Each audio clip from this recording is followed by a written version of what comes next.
दोस्तों, पाकिस्तान और हिंदुस्तान दो ऐसे मुल्क जिनके बीच में खड़ी नफरत की दीवार कहीं ना कहीं उन लोगों के लिए नासूर बन चुकी है जो इन दोनों देशों की लड़ाई में पिस रहे हैं। आज हम बात करने वाले हैं पाकिस्तान में रह रहे हिंदुओं की स्थिति के बारे में और जानेंगे पाकिस्तान में हिंदुओं को लेकर पाकिस्तान की क्या सोच है और धर्म बदलने के लिए आखिर हिंदुओं को किस तरह से मजबूर किया जाता है। आपसे रिक्वेस्ट है कि वीडियो के अंत तक हमारे साथ बने रहें, जाने कि हमारे हिंदू भाइयों के साथ पाकिस्तान में कैसा बर्ताव किया जाता है। दोस्तों, आज की वीडियो की शुरुआत करते हैं एक छोटी सी कहानी से, क्योंकि इस कहानी को वीडियो की शुरुआत में बताना बेहद जरूरी है। बात है साल 2012 की, तारीख थी 26 और महीना था मार्च, जहां पाकिस्तान के सुप्रीम कोर्ट में एक ऐसा केस आता है जिसने हर किसी को यह सोचने पर मजबूर कर दिया कि क्या वाकई पाकिस्तान में हिंदू भाई सेफ हैं। दरअसल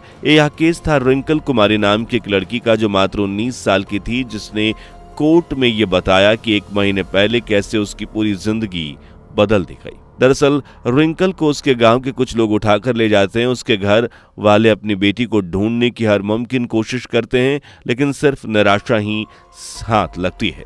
शाम ढलते ही उन्हें एक कॉल आता है। कॉल से दूसरी तरफ एक मौलवी थे, जिन्होंने रिंकल के पेरेंट्स को बताया कि उनकी बेटी अपनी मर्जी से इस्लाम कबूल कर रही है, जिसे सुनने के बाद पेरेंट्स के पैरों तले जमीन खिसक गई। उन्होंने बहुत कोशिशें की, लेकिन अपनी बेटी के धर्म परिवर्तन को लेकर वो कुछ ना कर सके।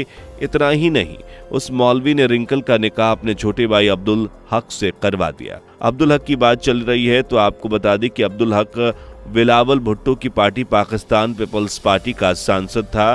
खैर, लड़की को इंसाफ तो नहीं मिल सका, लेकिन कहते हैं ना, ऊपर वाले के घर में देर है अंधेर नहीं। और इस कहावत को सच कर दिखाया ब्रिटेन की सरकार ने, जब उन्होंने इस साल 2022 में पाकिस्तानी नेता अब्दुल हक पर एक रिपोर्ट पेश की, जिसमें गैर मुस्लिम लड़कियों को अगवा करने से लेकर उनका धर्म परिवर्तन और जबरदस्ती निकाह करने की पूरी कहानी रिपोर्ट में लिख दी गई। खैर, ये कहानी रिंकल की नहीं, बल्कि उस हर हिंदू लड़की की है जो पाकिस्तान में जन्मी, जहां लड़कियों के साथ अत्याचार तो किया ही जाता है, साथ ही अगर कोई गैर मुस्लिम गलती से मस्जिद के बाहर लगे नल से पानी पी ले तो उसके साथ बद से बदतर सलूक किया जाता है। जी हां, आप बिल्कुल सही सुन रहे हैं।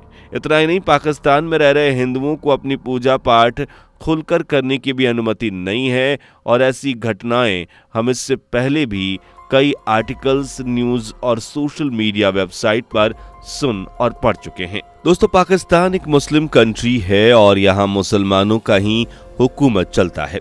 शायद यही वजह है कि पाकिस्तान ने अपने संविधान में कुछ सख्त नियम बनाए हैं।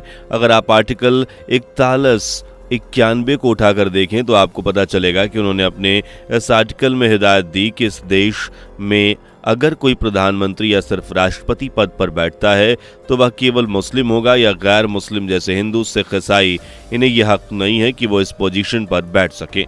इतना ही नहीं, जब भी देश की सिक्योरिटी से रिलेटेड नियुक्ति की जाती है तो फिर चाहे वो सेना अध्यक्ष हो या फिर ISI चीफ, इन पर किसी भी हिंदू कैंडिडेट को अपॉइंट नहीं किया जा सकता, जो साफ दर्शाता है कि मुस्लिम्स के मन में हिंदुओं के लेकर अविश्वास और नफरत किस कदर है, जिस वजह से वो हिंदुओं को अपने से दूर रखते हैं।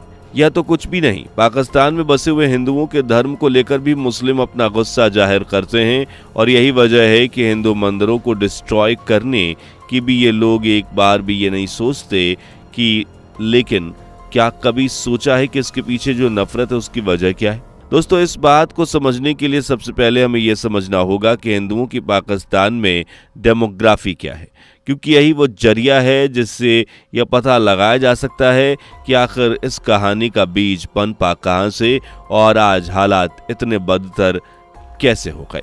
इसके लिए आपको इतिहास के पन्नों को पलटना होगा।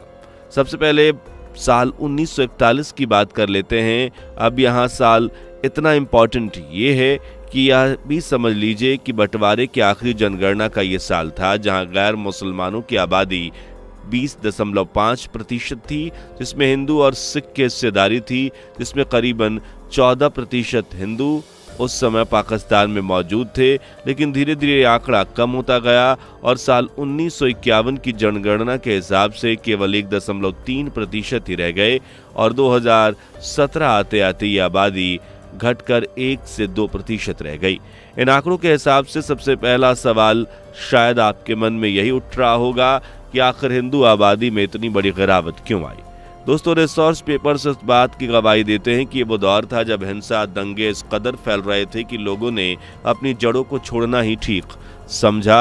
यही वो समय था जब हिंदू और सिखों ने भारत में बसने का फैसला किया और शायद यही वजह है जो पाकिस्तान में हिंदुओं और सिखों की आबादी कम हो गई।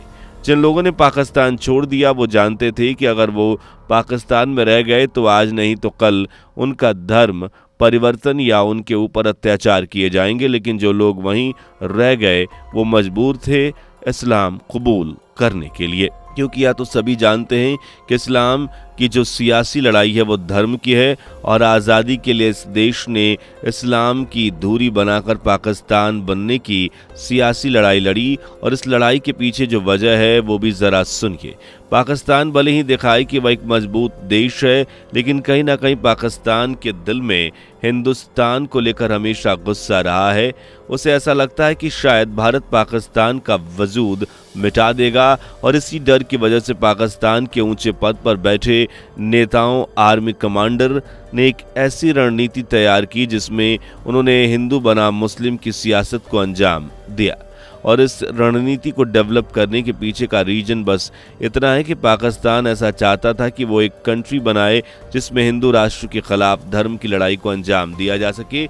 इसी मकसद के चलते उन्होंने अल्पसंख्यकों को टॉर्चर करना शुरू कर दिया, फिर चाहे वो आर्थिक परेशानी के रूप में हो या फिर सामाजिक विषय में, उससे उन्हें कोई फर्क नहीं पड़ता।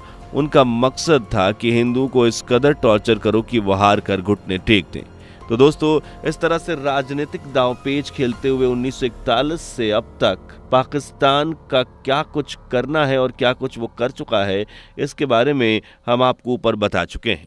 चलिए अब आपको पाकिस्तान में रह रहे हिंदुओं के साथ होने वाले भेदभाव की बात बताते हैं, जिसमें वो सामाजिक तौर पर उसे फेस कर रहे हैं। पाकिस्तान में हिंदुओं के खिलाफ किस तरह का भेदभाव किया जाता है यह तो अब हम और आप बहुत अच्छे से समझ चुके हैं और इस भेदभाव की जड़ें इतनी गहरी हैं कि यहाँ हर Muslim party non Muslim candidate को सपोर्ट नहीं करती और इसका एक नमूना तो हम 1970 से 1977 के चुनाव में ही देख सकते हैं, जो कि जॉइंट इलेक्टोरल पर हुए थे। उसमें देख और सुन चुके हैं, जिसमें अल्पसंख्यक समुदाय में किसी भी उम्मीदवार की जीत नहीं हुई थी। हाँ, तो बात है साल 2013 में महेश कुमार ने इन सभी प्रतिबंधों को तोड़कर एक नया इतिहास रचा जब उन्होंने जनरल सीट के चुनाव में जीत हासिल की और वो पहले नॉन मुस्लिम बने। भले ही जीत हासिल करने के बाद सत्ता की बागडोर एक नॉन मुस्लिम के हाथ में आ गई, लेकिन इसका ये मतलब बिल्कुल मत समझिएगा कि इसके बाद सब कुछ ठीक हो चुका है। भले ही एक नॉन मुस्लिम कैंडिडेट की जीत हुई, लेकिन पाकिस्तान ने अपनी कट्टरपंथी रूल्स को जारी रखा और हिंदू अल्पसंख्यकों को हर तरीके से परेशान किया। खासकर गांव में रह रहे लोगों पर इतनी जोर जबरदस्ती कर वहां रह रहे हिंदुओं को धर्म परिवर्तन करने पर मजबूर कर दिया, बल्कि बंधुआ मजदूरी और किडनैपिंग को भी अंजाम दिया, क्योंकि वो किसी भी कीमत पर गैर मुसलमानों को स्वीकार नहीं कर पा रहे थे। इसलिए उन्होंने अल्पसंख्यक हिंदुओं को निशाना बनाया, उन पर जबरन मनमानी करके उनमें से हर काम करवाया जो कानून के खिलाफ था। उदाहरण के लिए आपको साल 2010 का एक किस्सा बताते हैं। दरअसल ये किस्सा है कराची का, जहां मुर्गियों के फॉर्म में एक 13 से 14 साल का हिंदू लड़का काम करता था। गर्मी तेज थी, पास में कोई भी ऐसी जगह नहीं थी जहां वो पानी पिए, एक मस्जिद के अलावा। मस्जिद के बाहर एक वाटर कूलर रखा गया था जो स्पेशली मुस्लिमों के लिए रखवाया गया था, लेकिन बच्चे को प्यास लगी तो पानी पीने की उम्मीद से उसने उस वाटर कूलर से पानी पी लिया। उसकी ये भूल इतनी बड़ी बन गई कि उसके साथ साथ उसके समुदाय के लोगों की जिंदगी तबाह हो गई। दरअसल कुछ मुस्लिम लोगों को ये बात नागवार गुजरी और एक हिंदू बच्चा मस्जिद में लगा वाटर कूलर से पानी पी ले। बच्चे को तो उन्होंने मारा ही, साथ ही उनके परिवार और बस्ती में रहने वाले 60 लोगों को इन्होंने पीट कर उन्हें बस्ती से बाहर कर दिया। दोस्तों, जहां पानी पिलाना पुण्य का काम माना जाता है, वहीं पानी पीने की वजह से इतना टॉर्चर शायद ही आपने कहीं सुना हो। खैर, ऐसे कई उदाहरण हैं जो आपको अंदर तक झकझोर देंगे।